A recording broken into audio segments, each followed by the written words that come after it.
Good morning, everyone. We are so delighted to be here at the Black Heritage Art Show 2021 virtual style. I am Glenda Boone, CEO of O-Taste&C Marketing and Productions, and I am here with my fabulous panel of sister friends. We get together every week for a YouTube show that we host called Coffee With. And we are just tickled pink that I am able to have them join me on this platform. They are my ride or dies. These are clients of mine that have been with me for a year. They operated in a pilot program, really pretty much starting their business off in a digital format from scratch. So they started grassroots and now their businesses are booming. So I thought it not robbery to make sure that I highlight them and all the work that they've done so I could bring real people to you, to this show that can show you their struggles, their triumphs, and their journey as they went through it. So thank you. Thank you for showing up. Thank you for coming in to the auditorium this morning. We will be with you for 2 days. Our overall theme for Coffee With each morning is going to be overcoming the struggles of Black business ownership. And if you are here with us today, then you are a Black business owner and you know our pain, or you are looking to become a Black business owner and you want to try to avoid some of our pain. Whatever the case may be, for the next 2 days, you have me and my ride or dies with you. I could explain and talk about them all day long, but I'm going to pass the coffee cup over to my first panelist, which is Erica. Erica? Thank you. Thank you. My name is Erica Spruill, and I am owner of Beatific Expressions, where we serve all of your print and digital messaging needs for your businesses, to thank your customers for new business, or to just appreciate your customers and remind them not to forget about you. You can reach us at beatificexpressions.com. And again, my name is Erica Spruill, and I'm going to pass the coffee mug to Ledley Smith. Oops, thank you. I had a coffee mug there. Y'all just didn't see it. So thank you very much. First of all, I want to thank Glenda Boone for the privilege of allowing us to be sponsors of this experience. It is like none other to me. Thank you, Glenda, for doing that for us. And I want to say that I am your jewelry lady. So you can remember that I am yourjewelrylady.com. I have built my business, my jewelry business, I'm telling you, from scratch with the help of Glenda Boone. And I just want to thank her. And I want you all to know that from now on, I am yourjewelrylady.com. Please visit me anytime. Thank you. You're in for a great experience with us. Thank you for joining us. I'm going to pass the coffee cup to Miss Pat. Hello. Thank you, Leslie. My name is Pat Johnson. I am the owner of Script2tilesbypaje. We make a beautiful collection of coasters, plaques, trivets, and clocks, embellished with inspiring messages and uplifting verses. We also do an exclusive line of sorority and fraternity items. Our website, our user-friendly website, is pajedesigns.com. That's P-A-J-E, designs with an S.com. And with that, I'm going to pass my cup to Ruth. Thank you, Ms. Pat. Hi, my name is Ruth Hurt. I am better known as Multi-Stream Queen. I have been an entrepreneur since the age of 19 while attending college, and over the past 15 years, I have developed 2 successful businesses, including real estate and retail distributor. Learn more about me and both my businesses on my website, Multi-Stream Queen, or YouTube and Facebook. I pass the coffee cup over to Miss Glenda. Thank you so much. And I am Glenda Boone. As mentioned earlier, I am CEO of O-Taste&C Marketing and Productions. We've been in business for 15 years, and we help small business owners and faith-based organizations, as well as visual artists, develop, manage, and monetize their brands. We accomplish these goals utilizing out-of-the-box traditional marketing, but our main focus is digital marketing. And our goals for all of our clients is to increase their revenues, decrease their expenses, and expand their customer bases. We came up with the concept, this concept of Coffee With, as a result of participating in a mentoring and coaching program for almost 10 years. We've helped over 300 small business owners and artists develop and manage their brands over the years, and we offered this program gratis. But when COVID-19 hit, we realized that we could no longer, we had to pivot. We had to focus our attentions on other areas of our business in order to stay afloat during this period of time. But we also knew that if small business owners and artists ever needed us, they needed us now. So instead of getting rid of our coaching and pro bono program, what we did was say that we would allocate 1.5 hours every week on a international platform to be able to help any artist or any small business owner with their needs. We do this during a YouTube live stream that you can tune in with us during YouTube Live at any time between 10 and 11:30. Now, we do ask that you come with us with your questions because that's the only time that we're really able to assist you.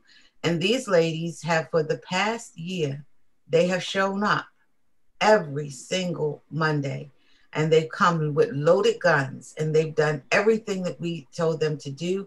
And they all have great, great, great success stories as a result of this. So this makes us really happy because it lets us know that we were very sad and disheartened that we had to end a program that had been successful for years. But it makes our hearts even glad to know that we were still a blessing to other small business owners in spite of during COVID. What is more of a blessing was not only are these ladies able to succeed in their business, but they were able to financially become sponsors of this year's Black Heritage Art Show. So the universal laws of giving and receiving really applies in this case. And we are so grateful. I am so grateful to have you all a part of our network and a part of this show. And I'm going to cry in a minute. So instead of that, we're going to move right on into our focus and to help you over the next 2 days. We are going to discuss, we know that Black Lives Matter is the overall focus of this year's Black Heritage Art Show. And so we wanted to make sure that we zoned in on Black business because we all know that Black business matters. So our overall theme over the next couple of days during our 1.5 hours with you on Coffee With is to talk about first, well, let's just say, in a nutshell, overcoming the struggles of being a Black business owner. And it is not easy. Being a Black business owner, we all know that we struggle, but I don't know that the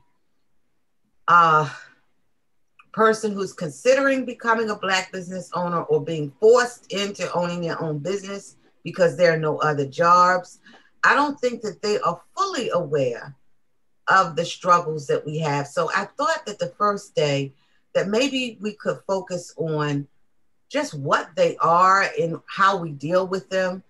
Just kind of like identifying with some of the struggles that we have and then sharing transparently on how we deal with them. So, and the floor is open. Anyone want to open up a start? Let's go. First of all, I want to say that if you are a small business owner and you are not Black, you can still be here with us today because it's going to help all small business owners, I feel. Absolutely. Absolutely. And we welcome all business owners, especially on Coffee With. We have all types of nationalities. One of our largest audiences, believe it or not, is from people from Puerto Rico. We have some people from India that tune in to watch us. So we welcome all nationalities, especially our German friends. I can't forget Germany because they tune in to watch us every week as well. However, for the focus of this particular show, and because we are in Black History Month, we're celebrating Black History Month, we want to put the focus on Black business, because you know what? Because Black business does matter. And a lot of times we get sifted under the carpet because I hate to say it, a lot of times we go out of our way to try to show that we're not a Black business owner. I know that when I was starting the Black Heritage Art Show, I was shown a lot of resistance for not putting the name Black in the show, just calling it the Heritage Art Show or something art show. But it was fear that I would push away other ethnicities. And I really had to fight on that because, first of all, it is Black. And it is about the Black experience. And my gut and my instinct told me to stick with that name, Black Heritage Art Show. And if other ethnicities was interested in that, they would come. And what I found was that for the first few years, when we were operating in brick and mortar, most of the people that came to that art show were European. Mm-hmm. Wow. So had I not used the name Black in that, then my European clients and friends and customers, they wouldn't have came because they would have just thought it was a regular old show. But because I had the word Black in it and they had an interest in Black art, they came. So I say all of that to say that we do fight sometimes. I don't know if you guys, but I know I have had to fight sometimes with just the identity of being identified as being a Black business owner. Has anyone else had to go through that? Yeah, I'd like to piggyback on what you said, Glenda. When I started my business, I had the same concept of thinking that if I had my picture on my website with people of other races want to buy my products, namely white people, want to buy my products, I said to myself, and it was, I had to change my mindset. And I found that over the time or over the beginning or the inception of my business until now, I have found that it's not so much the color of your skin, but your product. People want good quality products. And if that's what you give them and you're professional, respectful, and you have good customer service, they don't, by and large, people don't look at the color of your skin. They look at the product. And I was so encouraged by that. And I wanted to be myself. And I felt that when I had these crazy ideas that, you know, people wouldn't accept me for my color, it held me back. It took away from who I was. And I had to realize within myself, I have to be myself. And I have to let other people see who I really am. And that Blackness is there. So it all worked together and it all came out. And I'm really pleased that now I feel good about myself. I feel good about people buying my products. Very good. Very good. I think that's very important. Once we get past our own mindset of limiting ourselves by not saying this or not acting that way, once we move past that and we are who we are, then the products and services that we present will reflect the quality that we put into it, the love that we put into it, the passion that we put into it. And that's what's going to sell. Oh, and by the way, we just happen to be Black business owners, so, once we push past the mindset, well, if I say Black, then am I going to limit it to this? Or don't overthink it. You are a business owner. You are a Black business owner. You are a Black woman business owner. And your products and your services are top quality and top notch. And at the end of the day, that's what matters. Right. Ledley, I'd like to get your perspective on this. I like that one.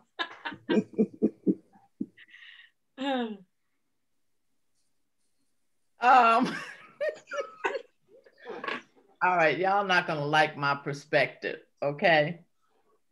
But I think I had somebody ask me, is this black jewelry? What in the world is black jewelry?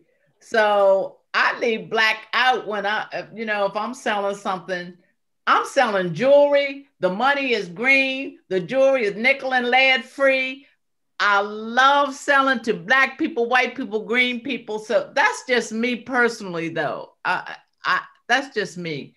I think I don't put black into because I love you. I'm black. So yes, I'm selling to black people, white people too. But what kind of question is that? Is this black jewelry? So I just. Well, I think when they say, is it black? Was it a black person that asked you that? No. It wasn't a black person that asked you that. Yeah, black people do, but what is that? I don't even know. Okay, but I'm saying the people that ask you the question, is it black jewelry? Were they black or were they white? Okay, the person that asked me, I've had a black person and a white person ask me. Okay, I don't think that they're asking about the jewelry. I think what they're asking is the ownership, because people do want to support black ownership on one hand. So they ask that question, is this black owned? I ask that question sometimes. Is this, especially only when I go into gas stations or nail salons or stuff like that. I'll ask this question, is it black owned or, is it brown owned? I'll ask that question because I am very cognizant about really trying to spend money within my community. Me too. And a lot of times you do not know that unless you ask that question. So they may not have asked it right when they said what they're really asking is the company that you're representing, is it black owned? And we should not, as business owners, it's okay for us to ask that question, because guess what? Every other ethnic group, very few ethnic groups operate outside of their community. Very few. We're the only ones that really say it's okay to go outside of our group, and we just have to be real, have a real conversation. Sometimes we have to. That's a good point. But I'm saying we have to. Maybe we can talk about that tomorrow as to why we have to. But you're right, Ledley. We do have to. But there are reasons why we have to and other groups don't. Right. There are several reasons why we have to go outside of our group where other ethnic groups don't. And maybe we can have that conversation tomorrow. Okay. My point is, if you're black and you're selling, I am going to support you. I'm not going to ask who owns it or who, because maybe a white person owns it, but you are selling it and you are trying to make some money and you are black, I'm buying from you. And that's why we need to talk about that tomorrow, because there are several different types of businesses within our community. Not everybody has a brick and mortar. Not everybody is operating as the actual business owner. Some people are operating as independent consultants. Right. Some people are operating as contractors. So there are different levels of business that we all need to recognize and we all need to respect. But again, that's something we can talk about tomorrow as to why we do have to go outside. But the matter of respecting and understanding, first, it is our right to be able to ask that question. We should not be ashamed to have to ask that question. We should be asking that question more. But for those of us that do operate as an independent consultant, or we operate under the umbrella of a parent corporation, let's say you own McDonald's. There's several Black franchise owners of McDonald's, but they don't own the name McDonald's. So it's an education process.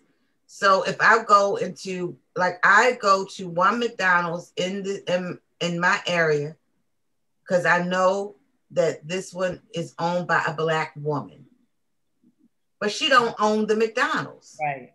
But she owns that franchise of the McDonald's. So if you're going to go to McDonald's, go to her McDonald's. And you right down the street, go to her McDonald's. Right. Mm-hmm. So if you're an independent consultant and you work for a parent company or a franchise, it's just the education. So when they ask that question, you say, well, the parent company is white owned, but this is my franchise. Right. Oh, good. So you're buying from me. Right. Because really, they just want to make sure the money going to Black. And I think as we do more awareness about Black business, we're going to have a conversation about this so people know how to communicate with each other. Because more and more of us are becoming more cognizant to do that. And so we have to be educated on how to communicate with one another. So that would be a suggested answer, Ledley, to give them, because you are your own franchise. Mm-hmm. That's true too. And then that answers their question, because they just want to make sure the money going to you. Oh, okay. And then if it's someone white asking you that question, that's, again, it's the same thing. They want to support Black business. They could probably go anywhere. Trust me, they could go to Tiffany's to buy some jewelry. A lot of them. So if they're buying your jewelry, it's probably they want to help, and they want to make sure they're helping the Black community. Yeah. Thank you. Yep. And this might be a good time to have a Black business, because so much emphasis is on Black Lives Matter. Right. And people, the mindset have changed in a lot of people, and they're more willing to support Black businesses. All the small Black businesses I know, they will tell you that I support all of them, whether I need it or not. I'll buy it, give it away. I support all of them. That's why I think my business is so blessed. Right. Because I don't buy jewelry from other people, but I buy what we don't sell. Watches, we don't sell watches. Right. I go to my Black friends that are selling watches, for their jewelry. So I support all. Right. And it is a struggle now. It's a struggle because, like, I can't find a Black grocery store, So, and it's so disheartening. Yes. Used to back in the day. I Right. mean, it's so disheartening that you can't find. We So I had, found a Black farmer. mm-hmm. So I do try to go to get produce and stuff from him. Or I am going to Hispanics, the Hispanics are opening up supermarkets. Yes, So I go there when I can. And the Greeks. Don't be disheartened, heartening or whatever, because it's coming. Yeah. It's coming. It's just not here yet. Yeah. There's probably some Black owners of some change. We just don't know about it, but it's coming. Right. But in the meantime, support our brown supermarkets. Right. That's And right. restaurants. And restaurants. In the meantime, visit our Hispanic brothers and sisters supermarkets. That's right. Because first of all, their produce is just like if you went straight from the farm and picked it yourself. Fresh. It's fresh, very fresh. And their prices are extremely competitive. Yes. So Black, and I guess we should say Black and brown at this point. But we really do want to support, keep it within our communities, because our brown brothers and sisters are moving in our communities. This is going to help our economy. They're not moving in the rich white suburbs. They're moving in our communities. So we need to support their business because it'll support our economy, which in a local, which will put more money into our communities, and maybe we'll get some decent, fine, healthy food stores in our community. So some decent restaurants in our community. So it is much bigger. Black business is much, much bigger and needed than what people realize. But I want to just pivot a little bit to talk about, I know for me, I want to talk about the elephant in the room, is the demands of Black business owners. For me, I have to do 110%. Like I have to deliver over and beyond every time. Like the pressure is so great to deliver over and beyond in order to be a successful business owner, because the expectation on both sides, not just Europeans, but my other Black brothers and sisters too, that it's kind of like they're expecting you to fail. Mm-hmm. They're expecting you not to deliver. So I don't know if anybody else has went through that, but I know early on in my business, I went through that a lot. And if it wasn't no over delivering, it was nickel and diming me to the point where now I'm like, don't even call me. Like I have it out there now that, you know, if you want something from Glenda Boone, meet her, and you don't have the funding, then get up and meet her at 10 to 11:30 on YouTube to ask your question. Other than that, when you pick up the phone to call her, or you go to her website and you see the price, if it's not something that you can afford to do, then just don't do it. Right, because it ain't negotiable. Exactly. And it's because the mindset that I have is that I'm going to give you 150% over and above what you could have ever imagined. And I'm not going to charge you 150 cents above over what you could have ever imagined. I'm going to charge you my worth.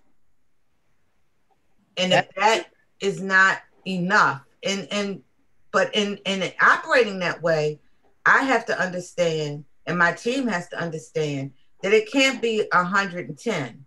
It can't be 109. It's got to be 150. Mm-hmm. So we put the pressure on ourselves. And because we do that, there is never no room for negotiation. The price is right. It's going to give you the value, and we're going to give you the service, and there is no negotiation.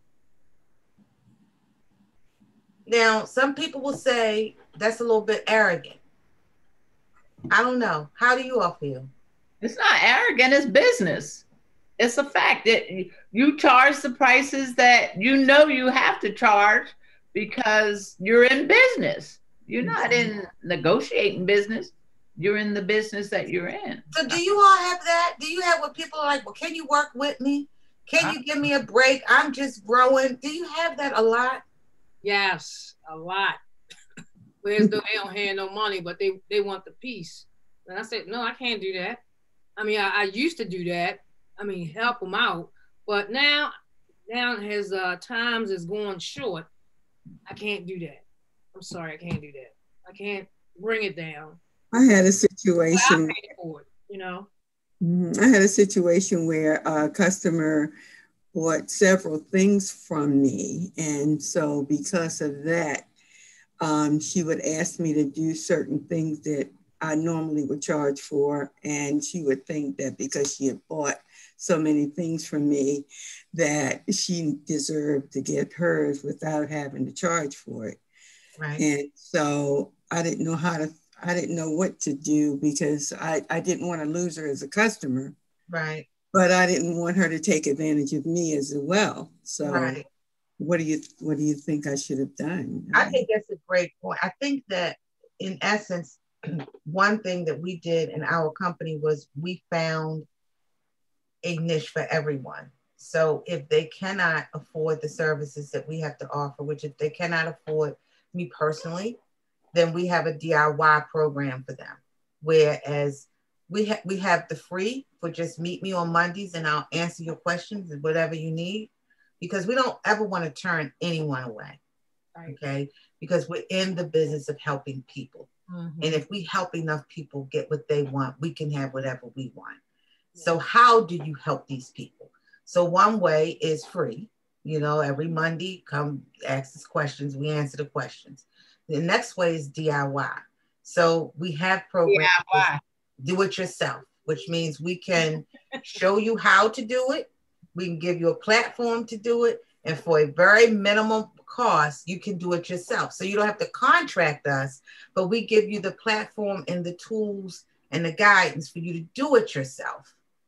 So you only call us when you need us. I think if I was Miss Pat, I would say something like, the more that you purchase from me, the more you are blessed, because I have made my price point so it would be a blessing to everyone. Therefore, I cannot go any lower, or something like that.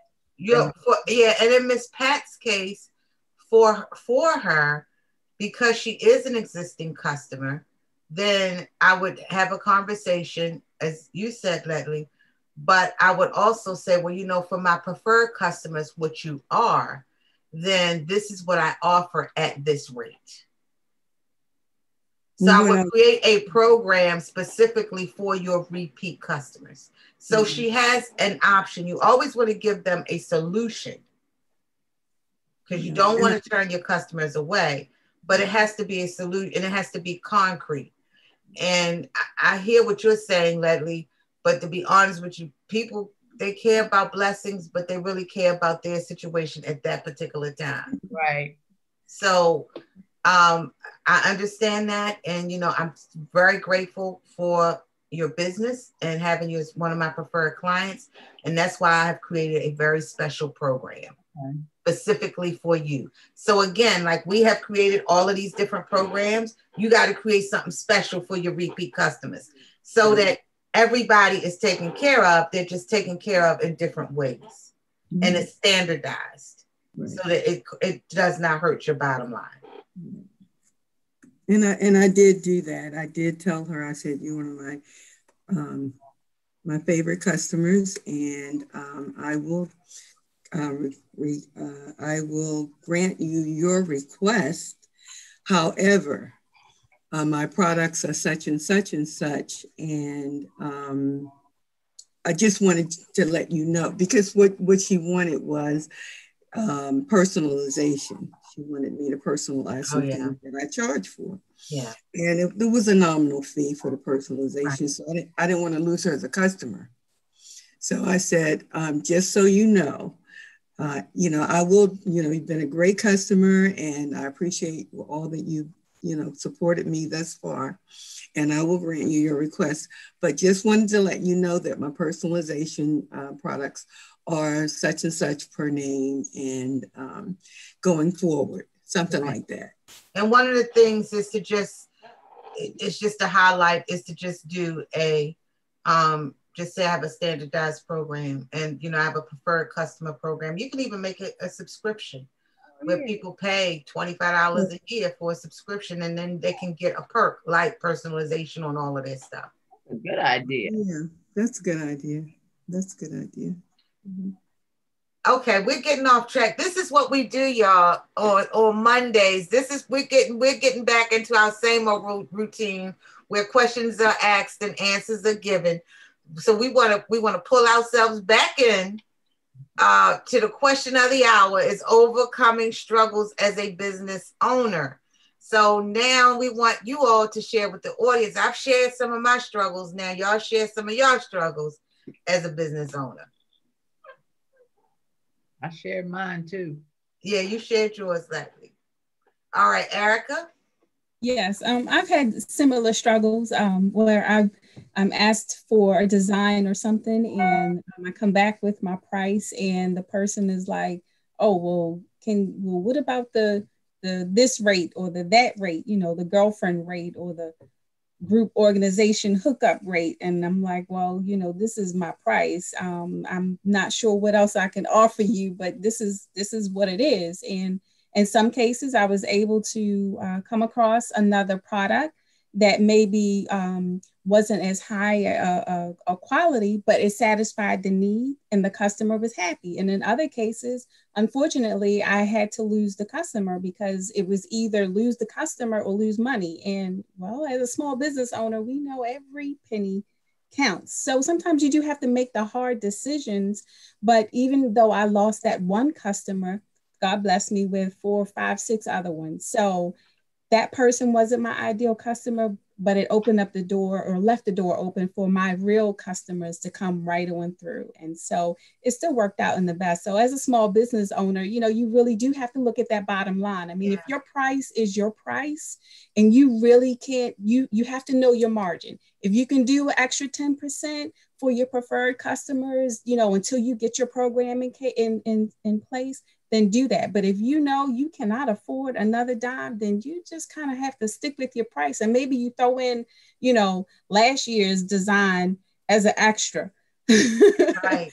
But if you can't drop it beyond that bottom line, you know, you have to hold fast to it. And, you know, that's one of the lessons that I've learned, you know, because I, like many of us here on the session, we love to help and we love to give, but we can't give it all away. Yeah. And you know, it's funny you mentioned the bottom line, because this time, the last quarter of the year is always brutal for me, because, you know, you're meeting with your accountant and you're meeting with the lawyer, you're meeting with the accountant, you're looking at staff, you're looking at bonus, you're looking at everything. So it is a crucial time, because when you meet with the accountant is telling you, you know, okay, you got to increase your price. You know, you might need to decrease your customer base. You might need to expand your, you know, they looking at numbers. All they look at is the numbers and what you've done the past year, and where you need to pivot, where you need to change. And the hardest thing to do, just like you said, Erica, is you want to help. And so the hardest thing to do is to hear someone tell you, you got to cut this. And you're like, what do you mean I got to cut? Because you're seeing, well, it's bringing in some, but you're seeing something, they're seeing something that you don't see. And so in our case, in my case, it's time. Like the time is the biggest commodity in my business, is my time. And so they look at all of these different compartments, and then they tell you where you need to increase, where you need to decrease. And so it's very, very, very difficult when a customer calls you and says, well, can you help me out just this one time? Because in one ear, you have your attorney and your accountant telling you, you got to stop all of that. You know what I mean? And then in this ear, you see your customer who's been your customer's pet. And you're like, but I don't want to lose my customer. And so you have to create, and like they say, you have these programs in place, use them and stick to them and be cognizant about that. I personally can't help you. However, go here. We have these programs set up for you that can help you. And so that's why I'm sharing with you, Miss Pat, to you know, create that special program that will allow you to continue that customer base. And agreeing with you, Erica, in that sometimes we just got to walk away. Mm-hmm. You know, when I first started Coffee With, I thought I was going to be able to save the world, and the world start calling. People was calling on Facebook, using the Facebook from Germany and India, and I had a person from Japan. People was calling from all over using Facebook phone.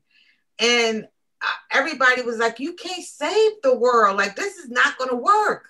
And so then we had to bring it down to, okay, just take questions and answers then.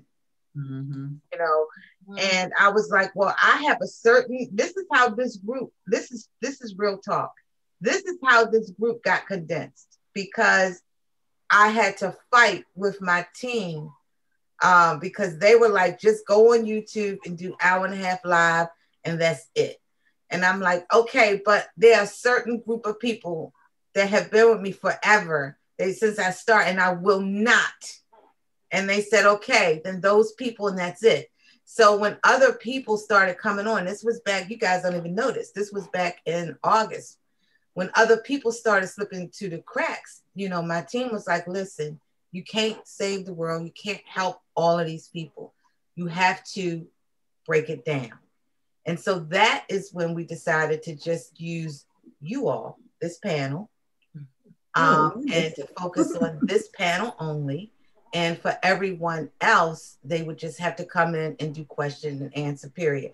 But I say all of that to say that it was a hard, like you said, Erica, it was such a painful decision because I wanted to help everybody. And all I saw was all of these calls coming in from, you know, Facebook and all these messages from all, and I was getting excited. And they were like, but that's not gonna help your bottom line. And that's really taken away because you can't do this work over here that this person trying to give you because you're too busy answering a Facebook call over there. Mm-hmm. So that's a struggle. Mm-hmm. Yeah, that's a struggle. So I don't think we heard from our sister Ruth. Ruth, we're gonna let you have the last word on this before we end our coffee with.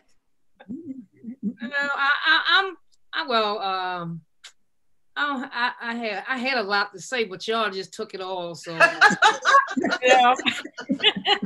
You got something to say. Y'all took it all for me. So I have to say. Well, we'll let you have the first word tomorrow. How about that? Okay. Well, once again, we want to thank you all for tuning in with us to this morning's Coffee With. For those of you who are interested, we are here every Monday. You can join us on YouTube Live. We are available every Monday from 10 to 11:30. We'll be here to answer any questions that you may have. And if we can't give you the answers, then we will find the answer for you and make sure that we get it back to you either through email, YouTube, or who knows, you may even get a Facebook call. Until tomorrow morning, we look forward to fellowshipping with you and sharing some insights with you. Again, thank you, Black Heritage Art Show team, for having us, and have a wonderful day, everyone. Bye. Bye.